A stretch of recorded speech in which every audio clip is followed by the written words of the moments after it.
Okay, in this video, we're going to break down the deadlift, which is our hinge pattern. It is the most important pattern when it comes to kettlebells. If you don't understand how to hinge, you're not going to be able to do the swing, the snatch, clean, deadlift. Like, you're going to struggle immensely. So please pay close attention. Spend a lot of time getting really fucking good at this movement. It seems like it should really be easy. You're picking something up off the ground. However, there's a lot of problems that people run into with the deadlift. One is they think of it as lift with your legs. No, you do not want to lift with your legs, right? Your legs do a lot of the work. It's all glutes and hamstrings that are doing the work. However, what it looks like is you're lifting with your back. In reality, you're driving through the glutes and the hamstrings by creating a lot of tension in them and keeping your back flat and stable, right? This is the key part. You're using your body as it was intended. See, all the muscles in your back, your spinal erectors, they're designed to work statically where they don't let your spine move. They hold everything rigid and in place. You got like two steel girders running up and down your back. Now, when they work properly, your back stays flat. And you can use that to pick up a shit ton of weight with the deadlift, where you're driving with the glutes and the hamstrings by sitting yourself out of the way and keeping your back flat, and then using the hips to drive everything through. That's the concept of the deadlift. With that same hinge movement and pattern, that translates over to the hip drive for our swing, for our clean, for our snatch, glute bridge, all that kind of stuff. So the first thing that we're going to do is we're going to practice just getting into that hinge. The way that we do that is take your hands like so, and you're going to make knife hands. And you're going to poke yourself right in the hips. And when you poke yourself in the hips, you're just going to push your hips back. Now you'll notice I'm keeping my back flat. My knees aren't bending, they're unlocking so that my legs aren't staying rigidly straight as I try to go back, but my shins stay vertical. So my knees unlock and allow me to sit back, right, with a flat back. My hips move back, my shins are vertical, my back is flat, and then I can stand back up.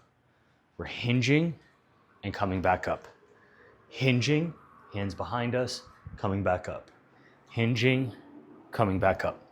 This is super important because this is where we are using what my good friend Cyber Steve refers to as the fuck muscles, your glutes and your hamstrings that drive that hip extension, right? And so as we go through that, get a lot of reps practicing that sitting back and forward.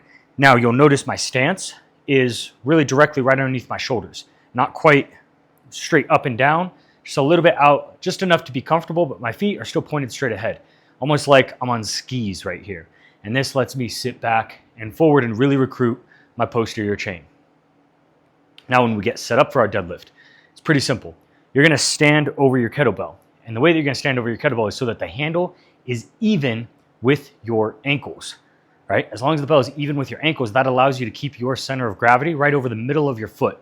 The middle of your foot is the easiest place to be athletic, not on our heels, not up on our tippy toes, but nice and balanced across the whole foot. For simplicity purposes, by putting that bell right even with your ankles, it forces you to have to reach backwards a little bit to get your hips out of the way, reinforcing our hinge pattern. And as your torso comes forward, it allows a little bit of counterbalance so that you stay nice and balanced. And the way that that's going to look is when I get set up here, that bell handle is hidden by my legs. I'm not setting up where you can see the bell in front of me. I'm hiding that bell handle with my calves.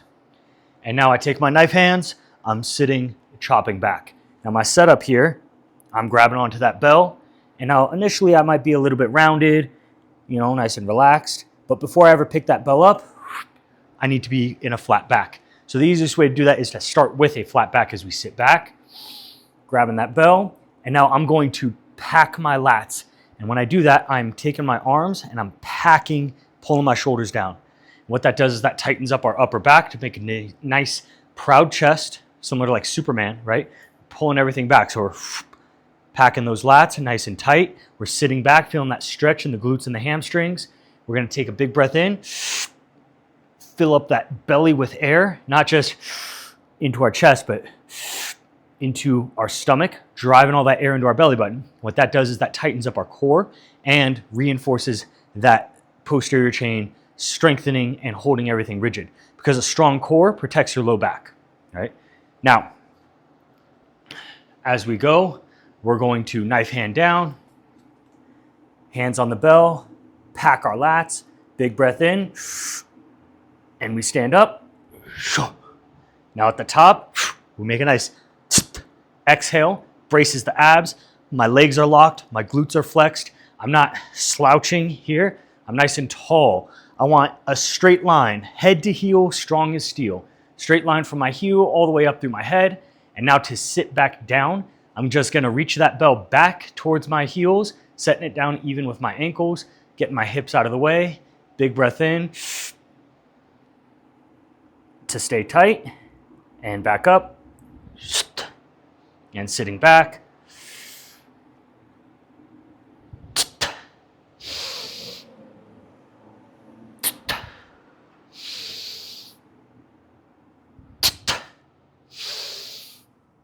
Like so. Now you'll notice I'm staying nice and balanced. I'm grabbing the floor with my feet, sitting my hips back. I'm getting a nice easy cadence with my breathing. And the entire time, right, I'm staying head to heel, strong as steel. That breath in keeps my core compressed, and I breathe in on the way down, because as we're sitting down into that more vulnerable position, we want to make sure that we're nice and tight.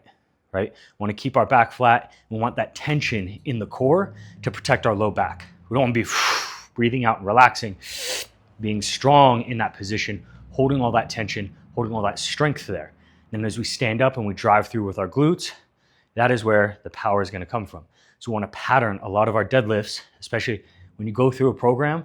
If there's a lot of swings in there, maybe do a set of deadlifts before you start each day, but go through a couple weeks if you are unfamiliar, you haven't done a lot of swings or deadlifts, and make sure that you have this pattern down, right? Take that video yourself, compare it to this hinge pattern that you're seeing in this video, and make sure that you have everything dialed in so that your back is flat, you're sitting back into your posterior chain, your glutes and hamstrings, right? Stretching all the way back, shins are vertical. When you stand up, get that exhale, quads flexed, glutes flexed, abs tight, shoulders packed, head to heel, strong as steel.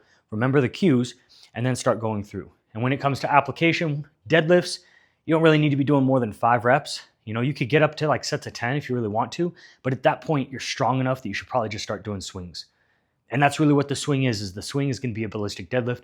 We'll go over that more in our swing teaching videos, but for now, you know what your deadlift is supposed to look like and how you can start to master it.